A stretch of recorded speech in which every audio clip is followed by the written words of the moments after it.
Well, long before I picked up the crack pipe, I'd had a relationship with powder cocaine that started in high school.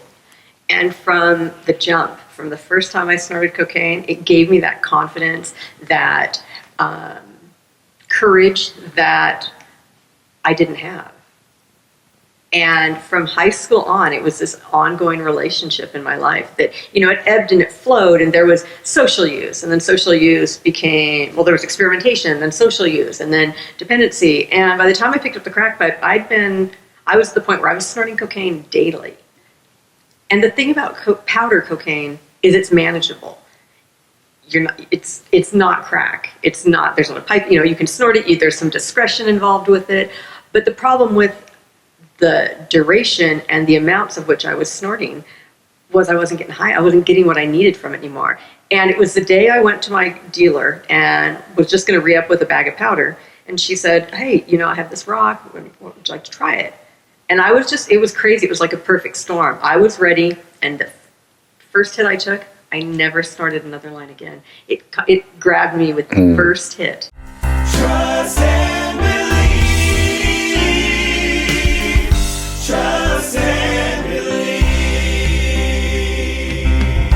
Trust and believe. Don't stop. Trust and believe. Don't give up. Trust and believe. You gotta believe in yourself. Trust and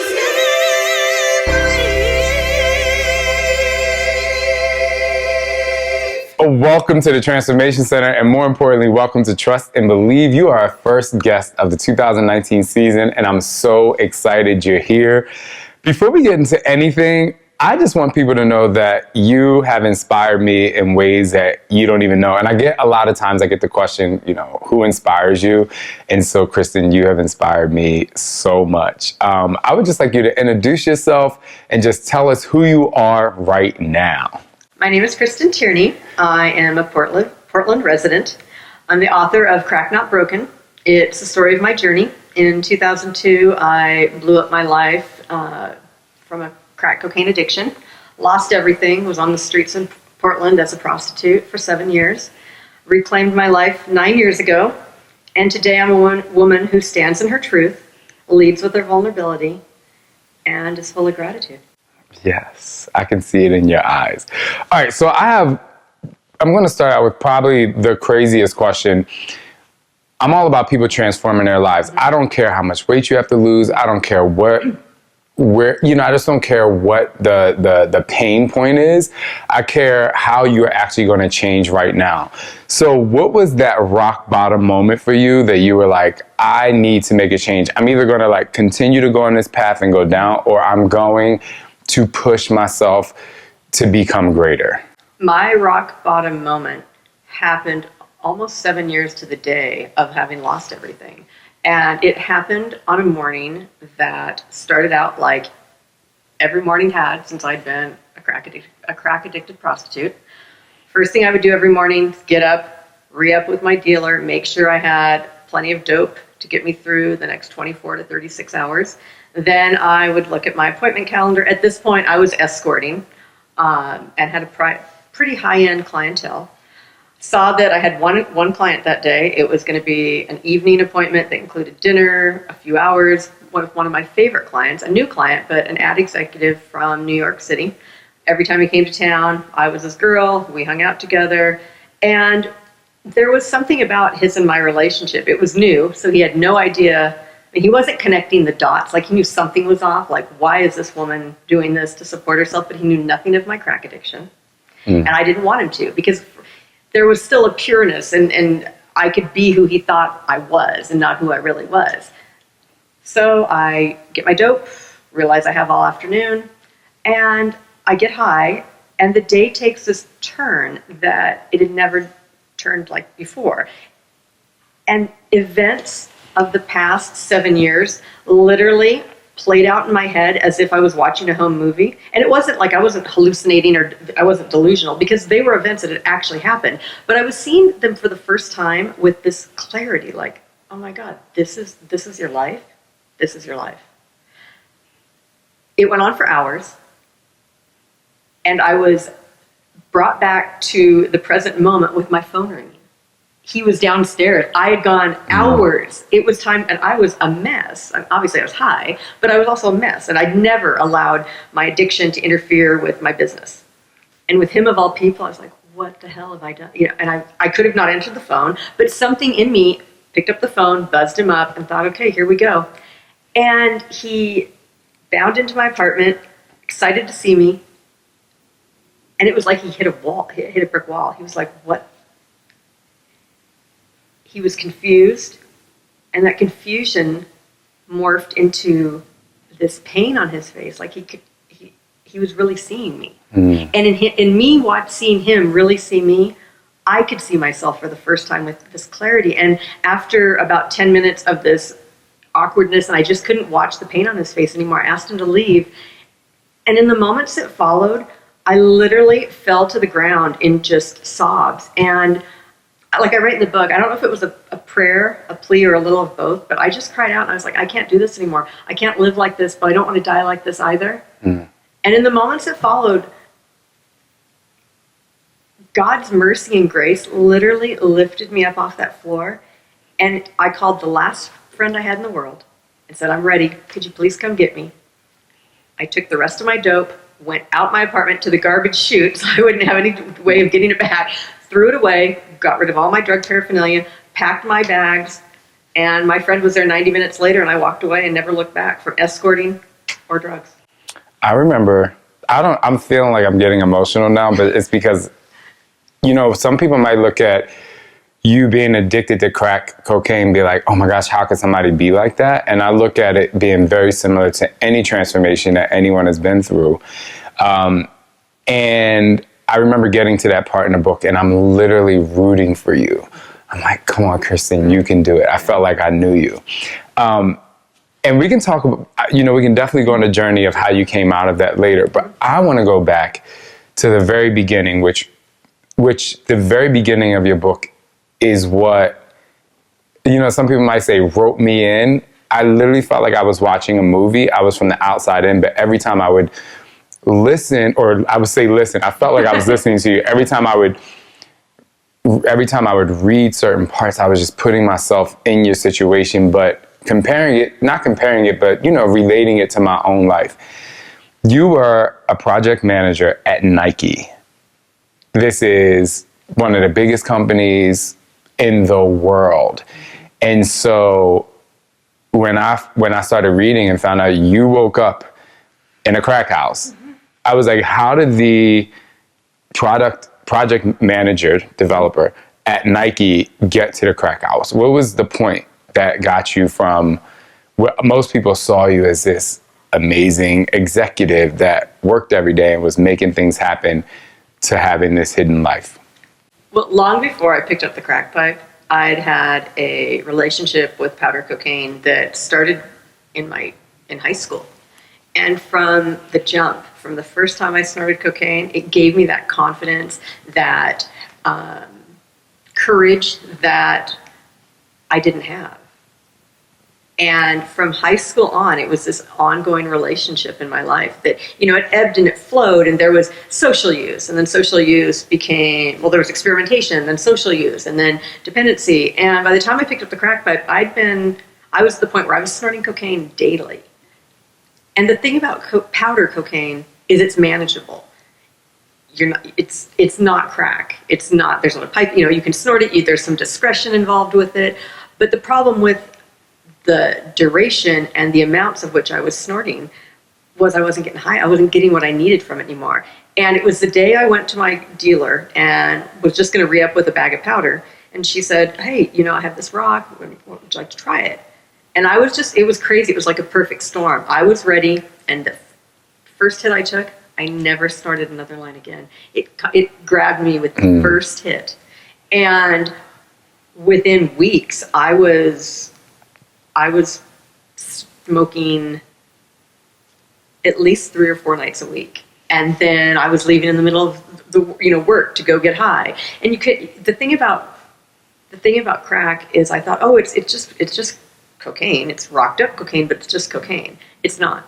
It's a beast on a whole different level that if you don't have a fear of nor a respect for, it's going to take you down hard and fast. And it did. I mean, it was to the point from my first hit to that morning in the crack house was less than 6 months. I'd lost everything. I mean, it took me down so fast and so violently. I never saw it coming. I didn't even know what was happening because it was just one thing after another was falling apart. And I think that that's how I probably got away with it during such a short period at Nike that nobody knew. Everyone knew something was off, but that would be the last thing they would think, oh, Kristin's smoking crack, or even that Kristin has a drug problem. Mm. And by the time they had put me on an administrative paid leave of absence, I'd already crossed the line of no return. I'd been embezzling from them.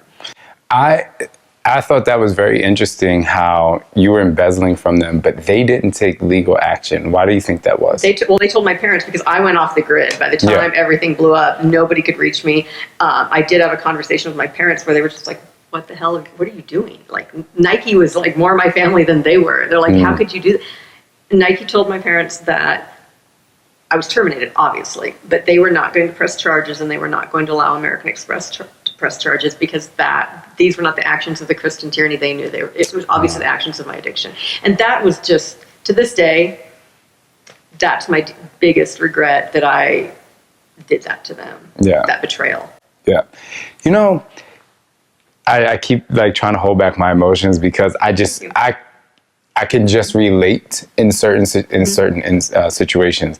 But in my book, I talk about it's not the thing, it's the thing. Right. And in my life, I talk about it's not the thing, it's the thing. And you said you have been snorting cocaine for a very long time. It's not that you wanted to do drugs. Why did you start snorting cocaine in the first place? Well, that's just it. It's never about, like you said, it's never about the drug or whatever behavior or substance you're abusing or using to be self-destructive. It's always what's at the core, what's the underlying issues. And for me, I was suffering from some unprocessed childhood trauma that had happened when I was 5 years old, an abandonment experience with my father that, and I don't blame any of this on him. It put something in the way that our family kind of imploded, damaged that 5-year-old little girl's ego to the point where when you're supposed to be in your most formative years and finding out who you are and you know, becoming confident in yourself, I was always thinking, like, why did my dad leave? What did I do? Like, the first and most important man in my life didn't want to stick around. There must be something wrong with me. And that was left unchecked for so many years that by the time I was an adult, that little 5-year-old girl was still running the show. That, you know, that lack of self-worth, that lack of self-esteem, there was, you know, no self-love, no confidence. And that's what the crazy thing is that I portrayed something like the external me was someone so vastly different from who was having the internal dialogue. At what point did you realize it wasn't your fault? I was 40 years old in therapy. And how did that kind of progress into you realizing, because, you know, a lot of times when we're going through a transformation, be it weight, you know, drug abuse, relationships, we put the blame on ourselves. Right. And, you know, when did you realize it wasn't your fault that the 5-year-old kid didn't create this? Right. You know? Well, so I'd been in therapy for a couple of years about a year. And so a year into therapy, I was able to finally own my sadness and the hurt and be like, and say, guess what? That destroyed me. Like, before I couldn't admit it. Because I thought, oh, you're playing the victim. I hate the victim word. Okay, I hate that V word. Mm-hmm. But there's a difference between victim and vulnerability. And to be able to show up and be like, that destroyed me. But that wasn't even something meaning my dad, he wasn't even doing that at me. That was his own issues. And to understand and be able to separate that and realize, like, oh my God, I have spent the last 35 years punishing me for something that wasn't even my fault. Enough. And to own that, and then to move into this place, and it didn't happen overnight, of forgiveness, of understanding that I can forgive myself for being so self-destructive. I can forgive my dad for whatever, and I'll probably never understand what motivated him to behave like that. But coming from a place of forgiveness allowed me to enter into a place of gratitude. And I could look back and be like, oh my gosh, wow. So I had to go through all that. It's kind of an unconventional route, but I'm finding some of myself. And then it became this epic journey of self-discovery. Like, okay, wait, so I'm not that damaged little girl. I am that damaged little girl, but that damaged little girl, those messages weren't even based on accurate facts. And then it just became like, it was crazy. It literally, finding love for myself just became natural. And I just was, oh my gosh, like I just did all that. Okay, I went through all that based on misinformation. Yeah. Speaking of all that, Yes.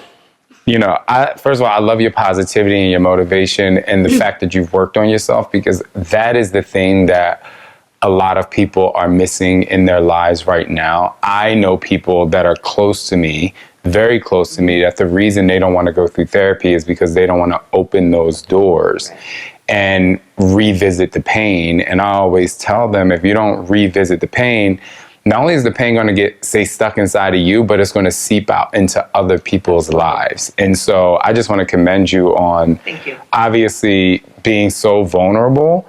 And I just think that's one of the greatest gifts that we have, is to be vulnerable and to be truthful, because not only does it help you, but it helps everyone around you.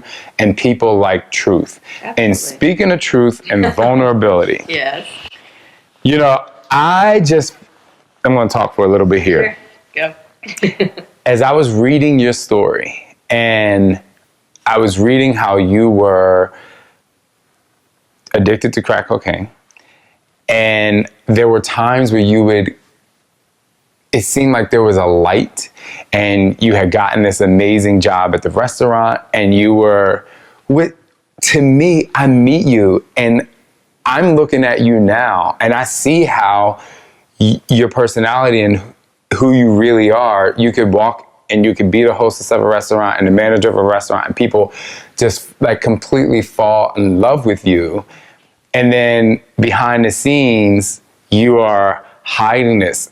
Talk about how you were able to do that while going home and being dependent on this substance.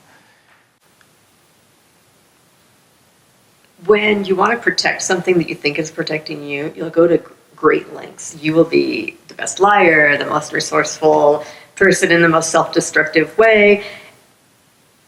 And all through the 7 years I was addicted to crack, I was high functioning. I don't know. I mean, even like my dope dealers just be like, girl, like you can smoke. Like, who are you? Right? Because I was like, I mean, I'm sitting there like, I would kick it with her. Do you know what I mean? I just knew. I was like, oh, she's live. Like, you were able to roll into crack houses. And I grew up in the hood, and I lived around the corner from crack houses, and especially in other family members when I would go visit people. And I'm picturing you in there. I'm like, yo, how does she roll up in the spot like, yo, what's up? You know, where did that come from?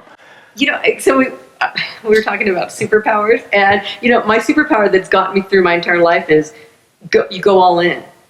And then there was this like little mantra in my head that, okay, here we are. What are we going to make of it? What are we going to take from this? What are we going to gain?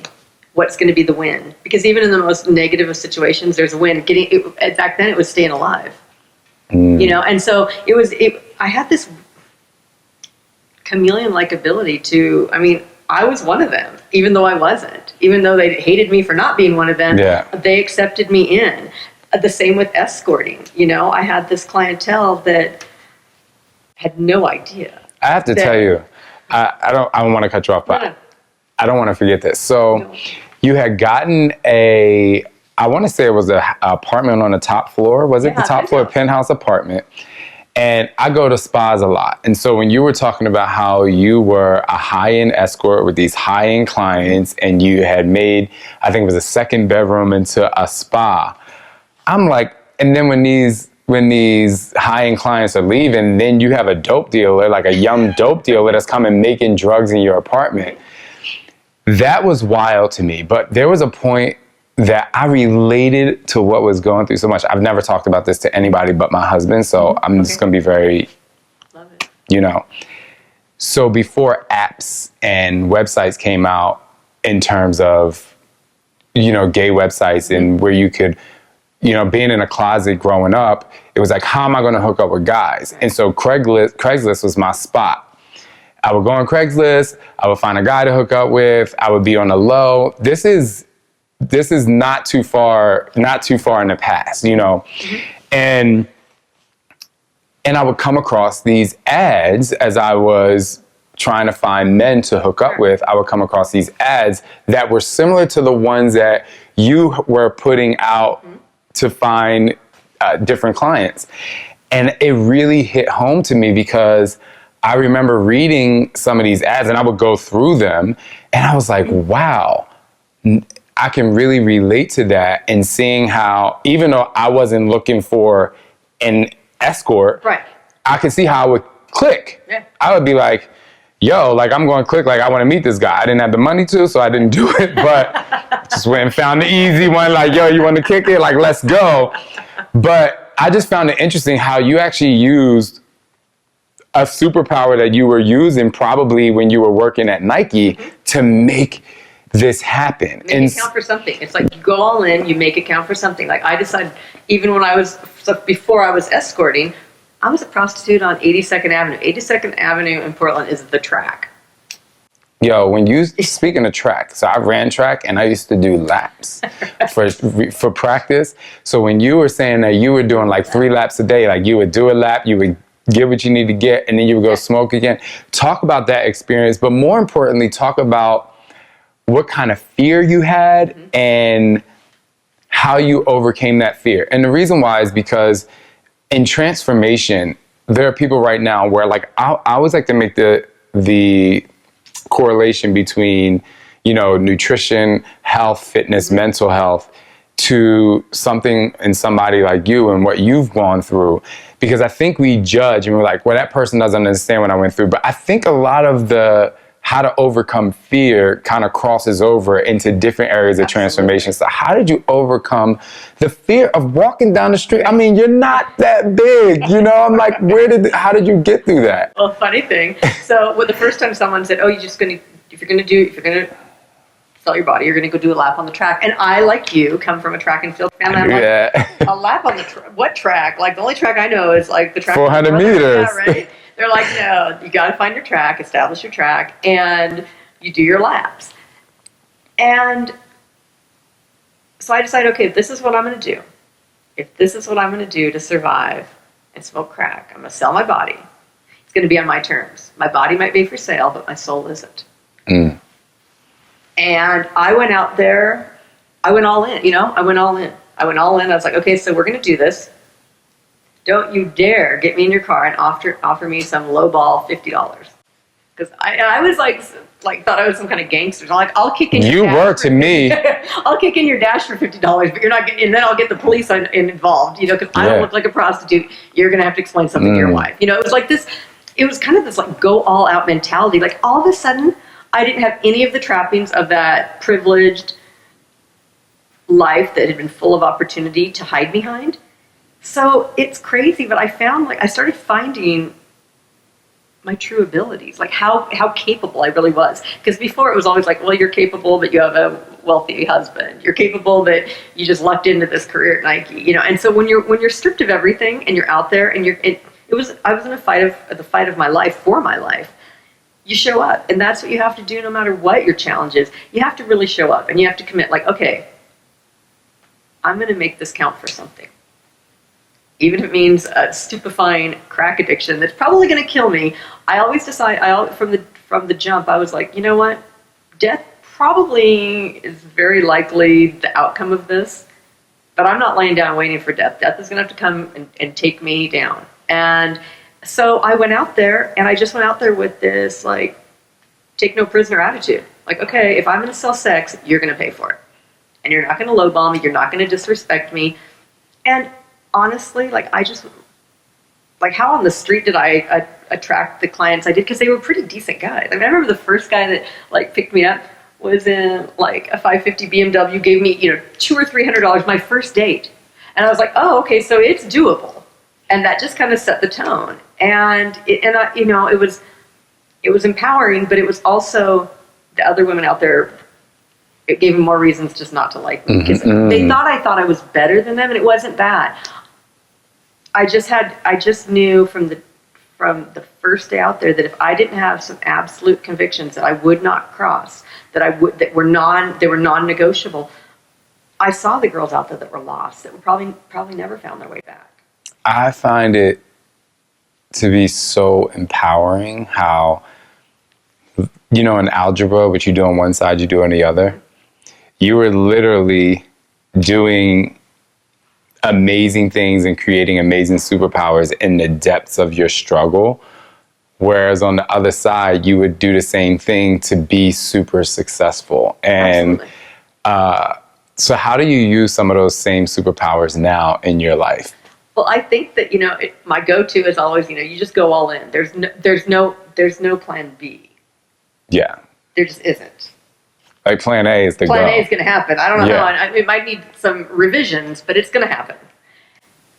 Because I'm making everything count. And the beautiful thing now is, that superpower used to have a kryptonite, and that was that vicious voice in my head. It didn't necessarily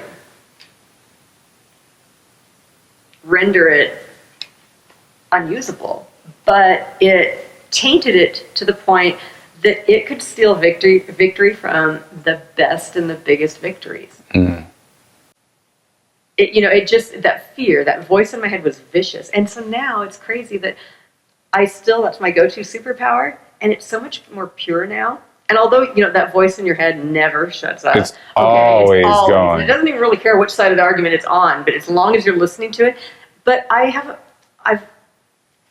have this muscle memory now because I've been doing it for so long that I'm like, okay, I get it. That's how we used to do it. But I'm going to listen to the soft-spoken voice of my spirit. And that spirit always tells me, trust and believe. Trust and believe. So, and that is how I start my morning.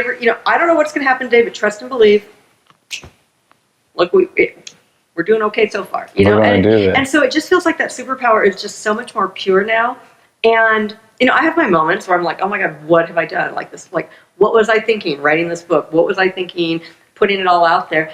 And I have to always honor that 5-year-old little girl is always going to be a part of me. Mm-hmm. She might need a little reparenting now and again. Okay. But she's always in there. And bless her heart, she kept me alive for 40 years. And we did it her way, and now we're doing it a new way. And so but it's not force feeding her. It's like, okay, like, you have twins. It's like, it's like, here you go. It's what you're doing, or what it sounds like you're doing. I always talk about, every foundation needs a little bit more cement every so often, because a foundation is constantly cracking because you're adding so much more power and weight to the foundation. And so I find it to be admirable, number one, that you are constantly going back to the 5-year-old girl, because as you go through transformation, you constantly find out why this happened. And the deeper you go and the deeper you dig, the more you realize, like, oh, that's why I do that. And that's why I do that. And you can have constant change. We're going to take a quick break. And when we come back, I have some more questions for you. And I want to talk more about the depths of your book. All right.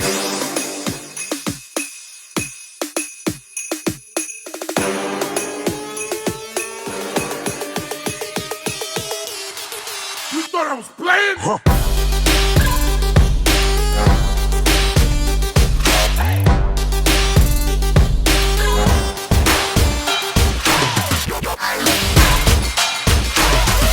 All right, now I have a couple questions here and then I have something fun at the end, but I want you to just continue to lay it all out. I love your vulnerability.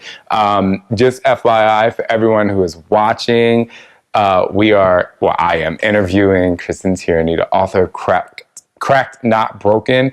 And not till I got to the end of the book did I put crack cocaine to the title. Because as I was reading the book, I was just like, yo, she is going through this, but she's not going to crack. She's not going to crack.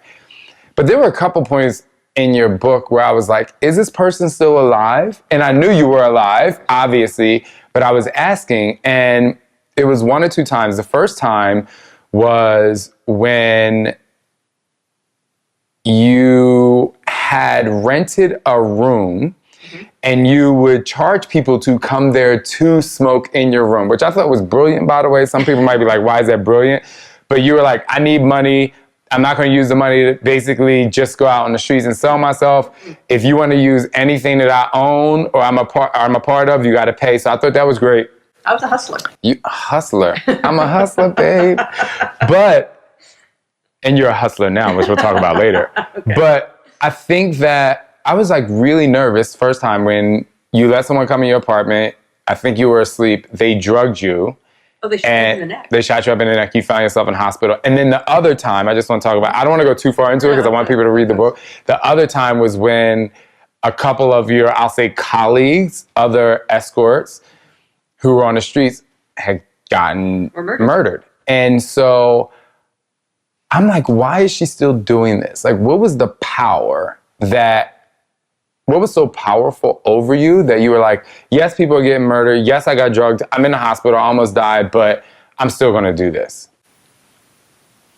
It wasn't so much what was motivating me. It was what was holding me back because I couldn't, for the life of me, figure out. I mean, I'd blown my life into a million pieces. And I couldn't figure out which piece to pick up first. And then let's just say I was able to embrace that piece. There are still thousands of pieces. I mean, it was overwhelming for me to think like, I didn't belong in that life, but I didn't see how I could go back to my old life either. You know, by then I was a convicted felon. I'd been prostituting. I was, big time addict. I had blown up that world. And so it wasn't so much that I wanted to stay in my new world. I didn't see an out. I didn't see an out. And watching I didn't watch them, but having gone through the experience of losing those two acquaintances on the street, that was what got me into, off. So my track moved from 82nd Avenue to the computer screen, and I became, I entered the world of high-end escorting. And then it was that superpower, like, okay, so here you are. Like, you drove yourself into this ditch. Here you are. Make it count for something. Wow. And it was, honestly, like, I felt trapped. And I was like, okay, so if you're trapped, you're trapped. You don't have the courage yet to do something about it, so you better handle your business. It was crazy, I know. Speaking of going to the computer screen, I think it happened, I think, prior to the computer screen, but not just because your clients were men. It just seemed like, in your book you talk about relying on clients and men to help you out. Right. You would go live in their house for 1 or 2 days, and then some of them would take advantage of you. Why do you feel like you kept going back to men to try and help you out of situations? Well, again, it was muscle memory, because even in my previous life, when I've been at Nike, I'd always relied on men, thinking I couldn't achieve whatever I needed to achieve on my own. I truly only felt valuable when I had the attention of a man, because that was what had destroyed that 5-year-old little girl's ego, is thinking that, oh my God, my dad doesn't love me, or I'm not good enough. Why would he leave? So so what I learned later in therapy is that throughout my life, I recreated that abandonment experience of that little girl choosing the wrong men to trust, the wrong men to love, and so, but then you get into the world of escorting and addiction. It's a lonely world. And I would, in my moments of weakness, take help, I'm using the term loosely, help wherever I thought I could get it, or to think that maybe someone did care, because I was just on my own. I was out there in the world in a living hell. And so to think that maybe for 24 hours, I could just take my foot off the gas and just like breathe. And it's funny, every time I did that, I would be like, what are you, 24 hours later, I'm like, that cost you more than the rest you got out of it. You know, like, why do you keep doing this? Well, you may have a different moment of when you didn't rely on men anymore. For me, I want to say congratulations, because there was a point in a book where you were withdrawing, and the person you were with, you were like, stay over there. You're basically like, stay over there. I need to go this to myself. And I was like, yes. Well, that's my friend Michael, who, is one of the best friends in the world. He was the only friend I had left. He was a new friend, and he just never had anything but my best interest at heart. And I told him, I said, thank you. You know, I appreciate it. It was always platonic. I mean, he's my brother, you know. Yeah. But so it was never like any romantic thing. But it was something that he's a caregiver, and, you know, he's a nurturer. And I told him, I'm like, I appreciate a roof over my head and you helping me out, but I've got to do this work. I knew at that point that, like, if this is going to ever change, whether, you know, it has to be me changing. Right. So I'm going to put you on the spot here because I think this is really important. You know, there's a lot going on in the country and the world right now.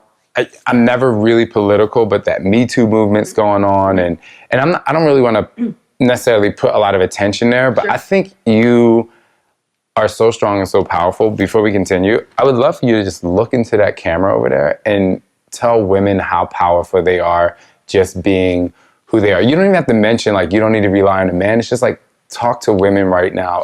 A large percentage of my fit fam, my girls, my fit family are women. And, you know, I'm just going to be very bold and honest right now.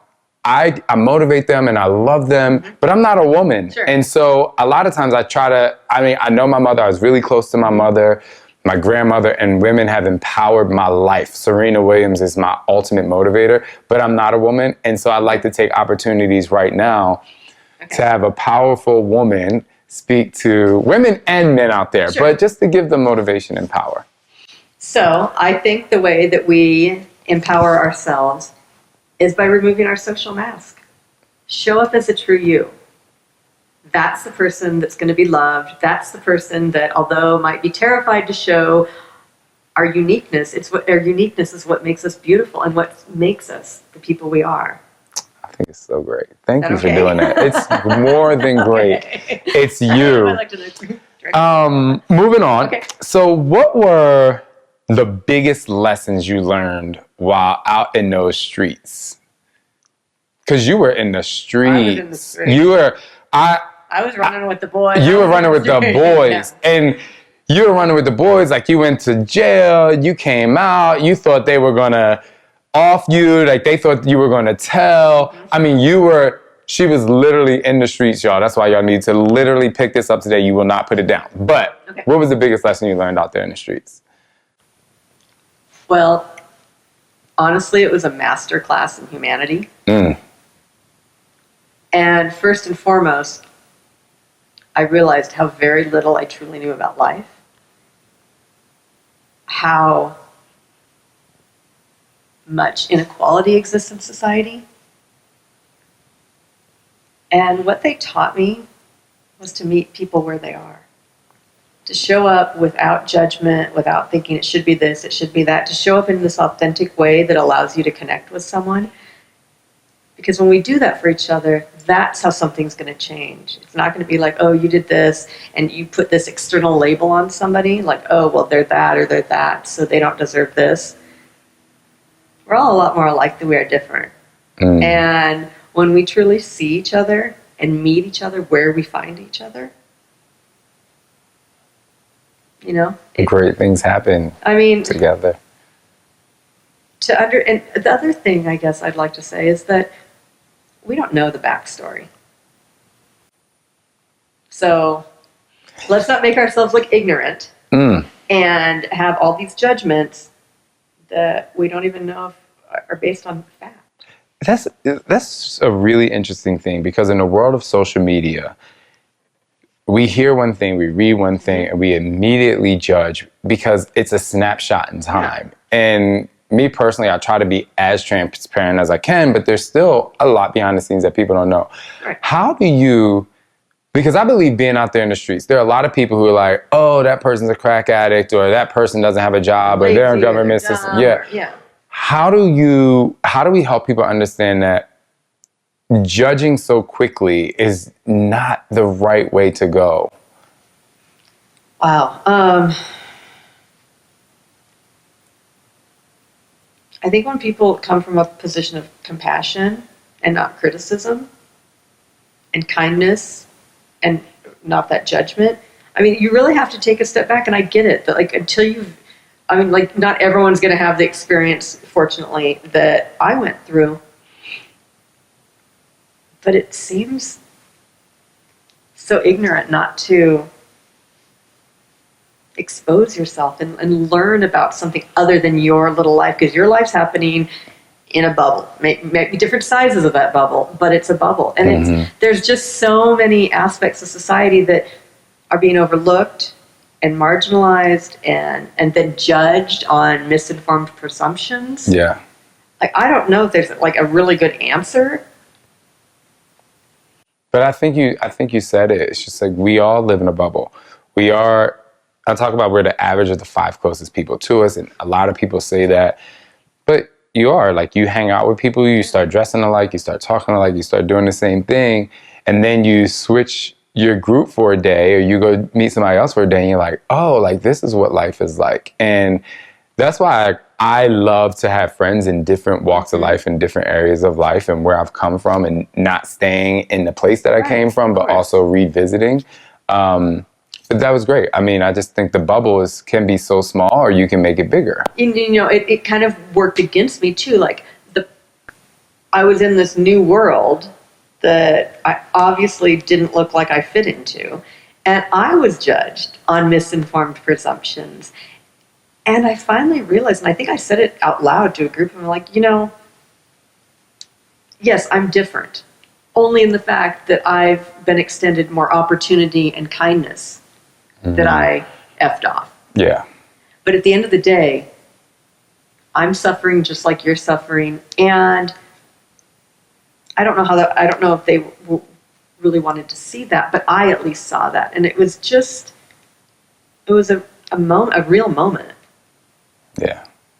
Like, we're all hurting, and we're all in this self-destructive existence right now, and none of us were feeling our worth. And just to have that and know that, oh my gosh, wow, like, I'm like you and you're like me. Our backstories are different, but we're both at the same spot. Yeah. It's powerful in a sense of, just in terms of transformation. It's the journey is pretty much parallel. Is what you take from the journey to get yourself out of the journey. I mean, you can focus on how we're alike or how we're different. I like to focus on how we're alike. I always, even when I have an argument with my husband or whatever, younger me was more Jersey.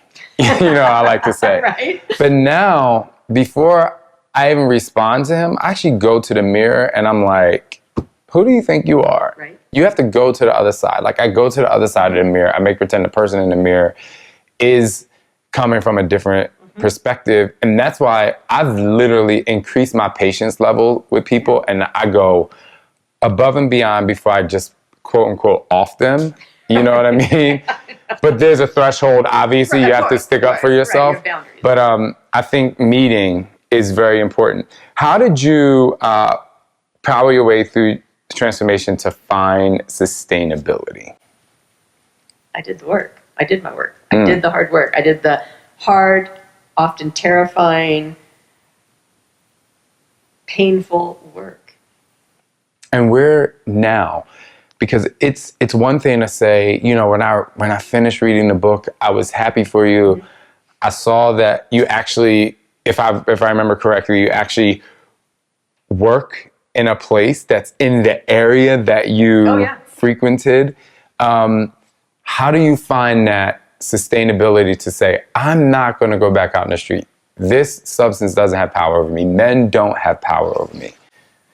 Because I did, like I said, I did that work, and I identified, deconstructed, and reconciled all that unprocessed childhood trauma. So there's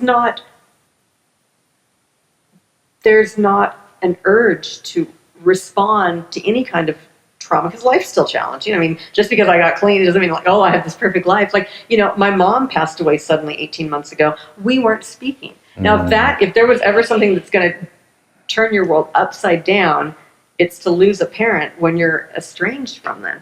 And my grief, once I could like breathe, a few months out, I was like, okay, so what am I going to do with this?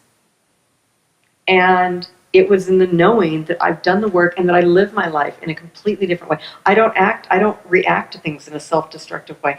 I find the gift, even in how I lost my mom. And that was, you know what? I went deeper into my faith. I went deeper into understanding who I am. Because, you know, often we look at life as this linear path. Because, you know, like you're born, you go to grade school, you graduate, you go to high school, you go to college, or you get your dream job. It's, you know, it's this. Well, the spiritual journey is circular. You're always doing another lap. You're always circling back to a lesson with a more profound understanding of it and a more profound win coming out of it. So that, I mean, like picking up a crack pipe, like, are you crazy? Like that doesn't even that would even be on my top 500 ways to cope. Yeah. You know, because again, it's not about the substance. It's about what was prompting me, what was forcing me to need to disconnect, to need to self-medicate, the need to be self-destructive. There's a gift in everything. Losing my mom the way I did. I mean, there's been such beautiful spiritual gifts to come out of it that it almost feels like, wow, that happened the way it did because it was supposed to. I mean, as weird as that sounds, because she and I are good. She, on a spiritual level, she and I are fine. I mean, you know, at first I was like, really, this is the one I don't get a do-over on. I've had all these do-overs, and I lose my mom, and it felt so final. But the thing is, from a spiritual perspective, she and we reconciled, and her passing has given me a whole new cachet of gifts. I mean, you were able to find a gift. Absolutely. Constantly being able to find a gift. Yeah, I think there's a gift in there's a gift to be found. It might take a minute, and you might have to put, you know, your big boy or big girl pants on and really like, you know, okay, put your seatbelt on. We're gonna have to, you know, dig in deep, and it's gonna hurt, and it's gonna suck, and it's gonna take a minute. Okay, you can do that, or you can just be miserable. Yeah. Like, choose. So take a minute. Take a minute. Take a minute. I'm gonna switch gears here. Before we give my lovely Fit fam the final motivation, I have something fun. Okay. So we're gonna change the gear. Mr. Chip Hoffa, can you give me the speed round questions? Okay, so this is really fun. Okay. It's a fun thing I do. And these speed round questions comes from my husband, Scott. Okay. Yes. Okay. You only have 10 seconds to answer. Gosh. So you cannot think about it. They're super fun. Okay. So it's first thing that comes to mind. Okay. Are you ready? I guess so. Are you sure? Do I have a choice? No. Okay. There's 12 questions, so they have to be fast. I know. It's so fun. All right. Question number 1. What's your sign, and do you believe in astrology? Yes. Pisces. 8. I have a Pisces moon. I'm a Pisces moon. Yes, we can talk about that over lunch. Okay. 2. Besides your own, what's the best book you've ever read? Well, I'm going to say Shaun T's Transformation, but also The Shack. 2 books. I'm going to have 2 books. Oh, The Shack? No. Oh, okay, I'll get it. Okay. Yeah, okay. But yeah, I'll read that next. I mean, you'll see it when I pull it out of my bag. I know this is long-winded. I have Post-its everywhere. I have highlights everywhere. I'm like, oh my God, did he write that or did I? Thank you. I know. That's why I think, you know. Okay. Question number 3. Best new app you discovered you need to share with everyone. Oh my God, that's not the question to ask me. Well, I just heard about an app from Chip Rover. Wait, I gotta say this because we're a vulnerability full disclosure crew. Her Instagram needs work, so go follow her because I promise you she's gonna work on it. Let's give her some motivation. That's the answer. Okay. Question number 4. Morning person or night owl? Oh, morning. Yes, me too. I love it. 4 a.m. I love it. Okay, question number 5. First concert you've ever attended? Oh my God, it was in the 80s. It was Def Leppard. Oh my gosh. I'm aging. I'm just, yeah. I mean, I've never been, you gotta do what you gotta do. But the next one was Madonna, so I balanced it. That was a good balance. Right? That's a crazy balance, but I love it. All right, next question. Question number 6. What do you want to be when you grow up? Well, I want to continue my peaceful existence, and I want to be a mom. Oh my gosh. I mean, I'm already a mom to Boo, you know that. Yeah, but I would like to adopt a baby. Yeah. Good luck. I hope it happens. You're going to be amazing. You're going to be an amazing mom. Okay. Favorite guilty pleasure TV show? Oh my God, anything on Bravo. I'm horrible. Are you serious? Yeah. So wait, isn't that the Real Housewives? Yeah, you know what? It's so perfect. It's like I call it mindless TV, and I honestly cannot remember if I've seen the episode the next day. Like it's just what I do to completely disconnect. It just passes over. Yeah. I can respect that. Mr. Chip back there is a Real Housewives. All right, so question number 7. Oh, question number 8. Paper or plastic? Paper. Okay. Question number 9. Tell me one secret thing you can't live without. Well, it's not a secret, but my dog Boo. Aww. Everybody knows. That's sweet. Not a secret. She's just putting it out there. Yeah. 3 more questions. Question 10. Best or worst subjects in school? Best and worst subjects in school. Worst was anything math or science. I just don't have that ability. Best was always like PE. That track and field, athletic, I like it. Okay, question number 11. Yeah, this is a yes or no question. Does pineapple belong on pizza? No. Thank you. Like, Scott loves pineapple. I'm like, goodbye. I cannot do it with you. If you like pineapple on pizza, don't offer me any. Okay, last question. This is the toughest question, okay. but you still have to answer it quickly. Okay. The capital of Oregon. Same. I told you it was going to be tough. All right. To end this episode of Trust and Believe, and again, thank you so much for being here and sharing your story. And I want everyone to literally go out and read Cracked, Not Broken. I'm telling you right now, it is a self-development book without pushing self-development in your face, kind of like I do. It's a way to literally go through a mindless journey with someone and root and cheer them on along the way. And while Kristin is here today, not only are you going to see how she got herself through her transformation, but if you continue to listen and follow her on Instagram, because we're going to do that. We'll work on that. You're just going to end up so great and find a lot of superpowers in this book. Kristin, will you please take us out and give our Fit fam some major motivation in how to trust and believe? So this is actually something that is in the last paragraphs of my book. So, amor fati is a Latin phrase loosely translated as love of one's fate. It is the belief that everything that happens in one's life, including suffering and loss, should be seen as good and part of our destiny's way of reaching its higher purpose. It says yes to life in all its pain and joy. It allows for no resentment of the circumstances of our lives because had they been different, we would not have become who we are. And it is anything but passive. Amor fati calls us to be active participants in the events of our lives. And therein lies our most compelling choice. We can be indifferent or fully engaged. We can continue to live a lie or acknowledge what is true. We can give up and quit or smile through our tears and try again. We can be victims or we can be spiritual warriors. Every journey deserves a hero. Why not be the hero of our own? Thank you, Kristin. Thank you. You're so awesome. Trust and